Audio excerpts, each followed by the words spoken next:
જય માતાજી મિત્રો।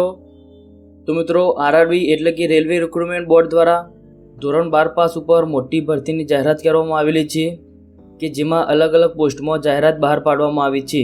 તો તેના વિશે બધી જ માહિતી જાણવા માટે આજના આ વિડીયોને અંત સુધી જોવા વિનંતી।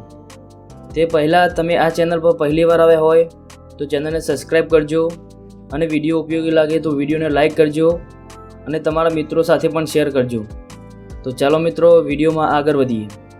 તો મિત્રો સૌ પહેલાં મહત્ત્વની તારીખ વિશે વાત કરીએ તો તેમાં 28/10/2025થી અરજી ફોર્મ ભરવાના ચાલુ થઈ ગયા છે અને ઓનલાઈન અરજી ફોર્મ ભરવાની છેલ્લી તારીખ 27/11/2025 રહેશે।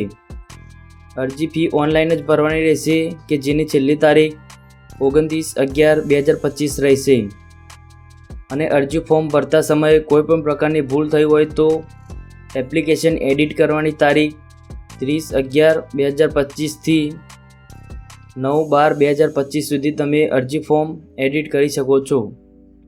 તેના પછી કુલ પોસ્ટની વાત કરીએ તો 3058 જેટલી ખાલી જગ્યા પર ભરતીની જાહેરાત કરવામાં આવેલી છે કે જેમાં અલગ અલગ પોસ્ટ વાઇઝ જોઈએ તો કમર્શિયલ કમ ટિકિટ ક્લાર્કમાં 2424 જેટલી ખાલી જગ્યાઓ પર ભરતીની જાહેરાત કરવામાં આવી છે અને એકાઉન્ટ ક્લાર્ક કમ ટાઈપિસ્ટમાં 394 જેટલી ખાલી જગ્યાઓ છે અને જુનિયર ક્લાર્ક કમ ટાઈપિસ્ટમાં 163 જેટલી ખાલી જગ્યાઓ છે।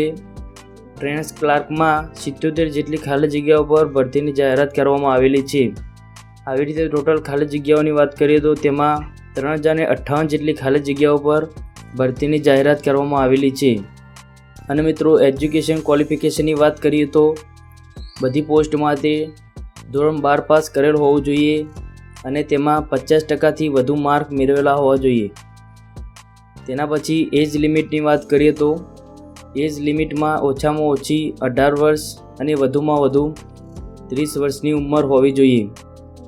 અને ડેટ ઓફ બર્થ વાઇઝ વાત કરીએ તો તેમાં બધા કેન્ડિડેટની જન્મ તારીખ 1/1/2028 પહેલાં હોવી જોઈએ અને અલગ અલગ કેટેગરી વાઇઝ જનરલ અને EWS અરજદાર માટે 2/1/1996 પછી જન્મ તારીખ હોવી જોઈએ।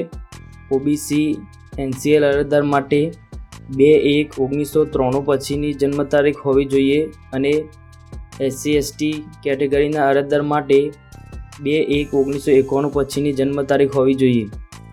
તેના પછી એપ્લિકેશન ફીની વાત કરીએ તો SC/ST x servicemen PWBD all category female transgender EBC માટે 250 રૂપિયા ફી તરીકે ભરવાના રહેશે અને તે સિવાયના બધા જ ઉમેદવારોએ 500 રૂપિયા અરજી ફી તરીકે ભરવાના રહેશે। તો મિત્રો આવી રીતે આરઆરબી એટલે કે રેલવે રિક્રુટમેન્ટ બોર્ડ દ્વારા 3058 જેટલી ખાલી જગ્યા પર ભરતીની જાહેરાત કરવામાં આવેલી છે। તો આશા કરું છું કે આપને આ વિડીયો પસંદ આવ્યો હશે। વિડીયોના રિલેટેડ કોઈ પ્રશ્ન હોય તો કોમેન્ટ કરજો। તો મળીએ આવા એક બીજા વિડીયો સાથે, ત્યાર સુધી જય હિન્દ।